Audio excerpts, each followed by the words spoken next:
Lyca production Subaskaran மற்றும் red Jain movies தயாரிப்பில் உலகநாயகன் கமல்ஹாசன் நடிப்பில் பிரம்மாண்ட இயக்குனர் சங்கர் இயக்கத்தில் இந்தியன் 2 உலகமெங்கும் வெற்றி நடை போடுகிறது. பகுஜன் சமாஜ் கட்சியின் முன்னாள் மாநில தலைவர் ஆம்ஸ்ட்ராங் கொலை வழக்கில் 18வது நபராக காவல் உதவி ஆய்வாளர் மகன் பிரதீப் என்பவர் கைது செய்யப்பட்டுள்ளார்.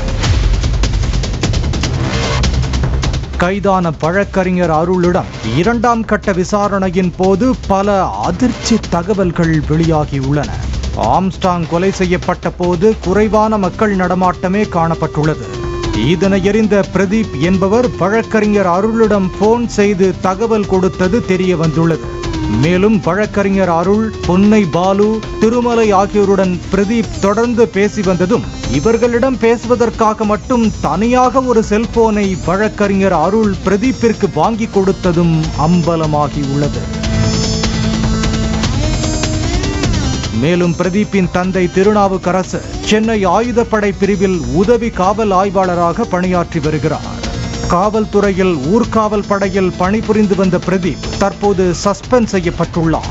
பிரதீப் மறைந்த ஆற்காடு சுரேஷின் உறவினர் என்பது தெரிய வந்துள்ளது. ஆற்காடு சுரேஷின் இறுதி ஊர்வலத்தை பிரதீப் உடன் இருந்து நடத்தியதாக போலீசார் தெரிவித்தனர். இதனையடுத்து கைதான பிரதீப் நீதிமன்றத்தில் ஆஜர்படுத்தப்பட்டு பூந்தமல்லி கிளை சிறையில் அடைக்கப்பட்டார்.